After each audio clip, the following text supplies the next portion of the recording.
going to talk about gratitude. Okay. Now, I said I'm a loser. Now, to the neurotypical person, someone just admitting they're a loser is total, why would you say you're a loser?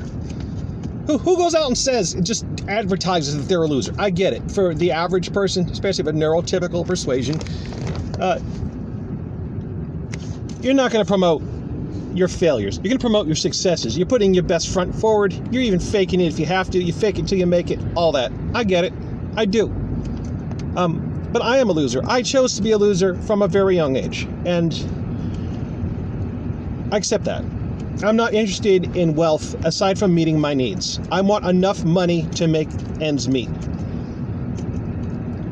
Maybe a little extra for emergencies, because that seems to be the thing that kills me. I was taking care of, I still am taking care of a handicapped person. That is my primary income. And it's not much, but it's fine until I hit emergencies or incidentals, which that's what has been knocking me down for the past couple of years. So I've been finding ways to try to make money so that I can deal with the incidentals. Hopefully get a little bit ahead. And some will say, there you go, thinking small. That's why you're a loser. Think big, right? If you wanna land your rocket ship on the moon, you have to plan to fly to Jupiter. Okay, I get it. Okay, I don't think that way. So there we go. So I'm a loser, and gratitude for me is one of my big copes. Now, I remember being a child, and my parents are trying to teach me about gratitude. Now, if you're listening to the video I made, that little over a minute video about gratitude, and I'm enumerating the things to be grateful for, I could hear my father's words come out of my mouth. I was using his cadence of speech, his tone of voice. It was really eerie when I listened to it again. Like, wow, I sound just like my dad. I remember my father tried to inculcate me gratitude because I was a little spoiled brat shit child.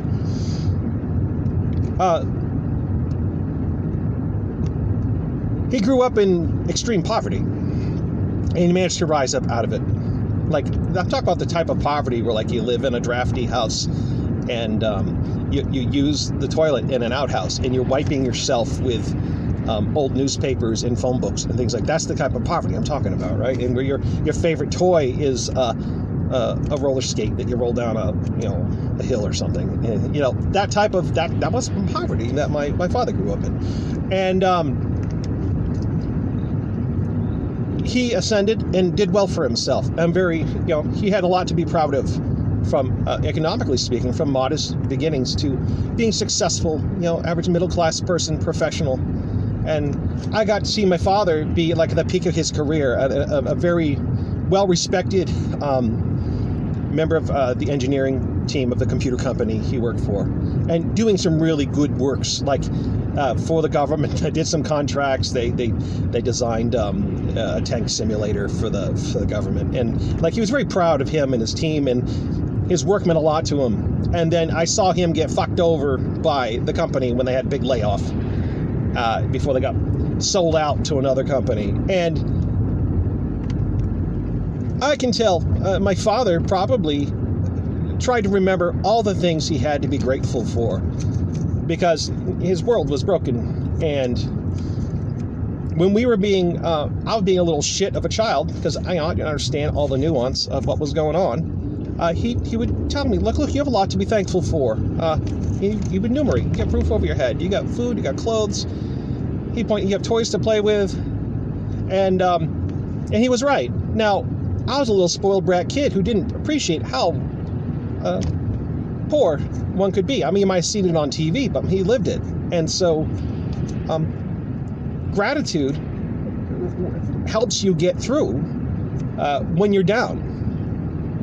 And I have to count my blessings even when I'm miserable and discontent. And I have to remind myself, look, what do you have good in your life right now? And I have a lot to be thankful for. I wouldn't be in the situation I am in right now if not for the kindness of a couple people who let me move in with them. When my landlord at my previous place of residence, I had a one-bedroom duplex apartment, like a carport and such. He decided he's going to upgrade the building into a 3-bedroom place. And my rent was going to go from $725, which I paid for most of my time. I lived there from 2005 to 2020. I was paying $725 a month. and plus utilities, and the place was drafty, so utility costs were kind of high. But it's like $1,200, and I wasn't going to afford that. I'm like, crap. I mean, yeah, I could in theory afford it. I didn't want to pay that much, especially when it came down to the whole Rona lockdowns and the overtime that I was accustomed to getting every spring, and then of course every fall, given the business patterns of where I worked, was not there. It was just the straight paycheck. I'm like, oh crap. And what I used to do, I was accustomed to stockpiling as much overtime as I could manage, without like going crazy. And then that would be a cushion for my incidentals, my emergencies, even indulgences from time to time. But definitely that the good times carried me through the lean times. But now it was just going from lean to lean. And I'm like, well, I can try to get a second job. And I tried to get another job weekends driving for Amazon. And because my employer, in a way, competed with Amazon, they wouldn't hire me. I think that's part of it. And also, I'm a shitty interviewer. And they asked me, so do you want the job? I'm like, well, I actually don't want the job, but I am willing to do the job to the best of my ability because I need the money. And the interviewer was very shocked with my honesty. And I shouldn't have been honest, right? That's the place where you tell a lie. If you want to get what you want, you need to lie. But they probably looked into it also and saw that I worked for someone who competed with them. So no, there's a non-compete. And I'm sure my own employer didn't want me working for a competitor either, so it probably worked out for the best. I wouldn't have to try to rationalize, explain it, or get fired from one or both places. And so I was forced to just count my blessings, and I got to move out of there and rent a room from someone for a cheaper price. I got access to the house, and I had to learn to assimilate somewhat to the household, right? It's not my home. I had to learn to respect their customs and where they do things, and they put up with me and my eccentricities. And I have a lot to be thankful for, because if not for that, I don't know where the fuck I would be. I probably would have moved to like upstate New York or something. I had a friend. I still consider him a friend. I don't know if he feels that way about me, but he invited me to move up there, and I didn't go. I still have affection for this man. But I've lived a completely different life, and so I had a place to live where I have 4 cats. They were getting old, and 3 of my cats have died at this house because they were old, and they had old age related diseases. One had he had diabetes, and he got his ear kept getting infected after an ear surgery, and no matter what I did to prevent him from scratching, he'd find ways to tear his ear open over and over because it was never going to end. I suppose if they amputated the ear or something, he'd be tearing at the wound against his skull, and then his brains would be exposed. I know that's gross, and I'm not trying to be gross. And so, I had him euthanized. This is right after the whole during the Rona lockdown. I couldn't even go into my vet because they had very strict rules in terms of people going in. I said, well, if he needs to be euthanized, I'm going to be there. So I found a vet who let me wear a mask and come in, and they gave me an option, we can try to fix him, and there was a cost, and I didn't have much money. Now, I had just got a payout from switching jobs. I took the 401k from my previous job, and I had a small pile of money, and I could have used it, but at that time also the president at the time, President Biden, said he was trying to mandate anyone, an employer of more than 100 people had to take this shot, and I wasn't going to take it. And so I'm like, well, it might turn out that I'm forced out of the workplace altogether. I need whatever money I have. So I could have, if situation were different, I would have gambled on okay, let's drop, $1,300 to see if I can get the cat fixed. Let's see if he recovers, see if the insulin treatment helps moderate his diabetes so his wounds heal and he doesn't get all itchy and keep trying to tear himself up on whatever he can rub against and so on. Yeah, I did try using a cone. Cone's impossible. He freaks out. So I used a inflatable donut around his neck. And even that, he would pull his head through the donut because he was so itchy and rip the thing off. And if he couldn't rip it off, he'd find any doorway, any corner of any piece of wood and grind his ear on it until he's all bloody and messy. And just, poor cat, he didn't know any better. In any case, I know that's extraneous detail. But the point is, I had a place where my cats, 3 of my 4 cats could live out the rest of their lives in relative peace. Yeah, there are small dogs living there too that they had conflicts with. But so be it.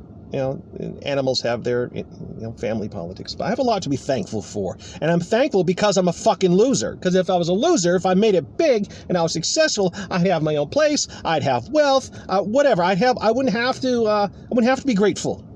Now, I appreciate that gratitude is a good practice, and many religious and spiritual traditions encourage it.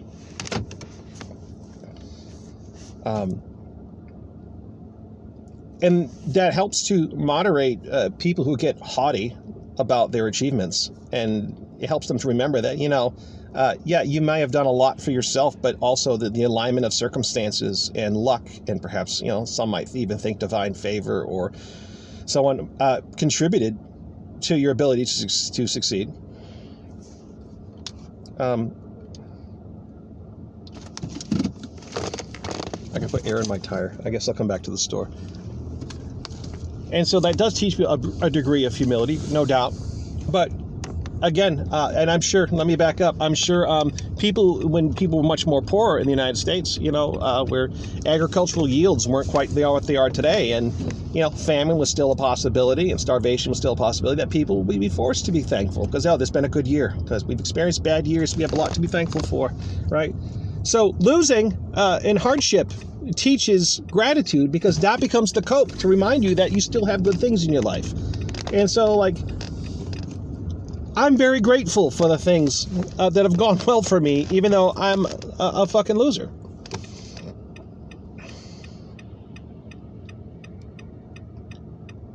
And I would not have learned gratitude, perhaps, except for the hardships I experienced. Sure, I might have been token hey, or Thanksgiving time, let's all go around the table and say something we're thankful for, and you take a moment of introspection, kind of like a New Year's Day or New Year's Eve. People introspect at least for once a year about what they're doing in their lives, that maybe I should, not be so indulgent, I should eat less, exercise more, maybe be a better listener, or whatever else you think you're doing wrong. It's a chance to reform a little bit and try to be good, or at least a little bit better, right?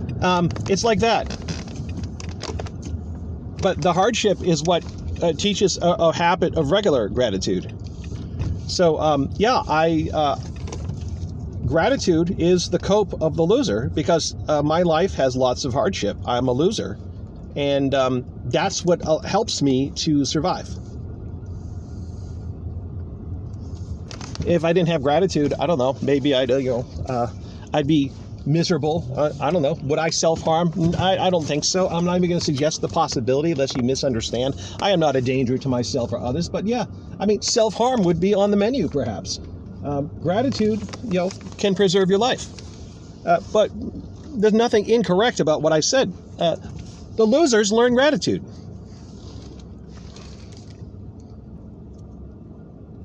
All right. So I'm going to go put air in my car and then talk about other stuff for this video. Or maybe I'll start another video. We'll see.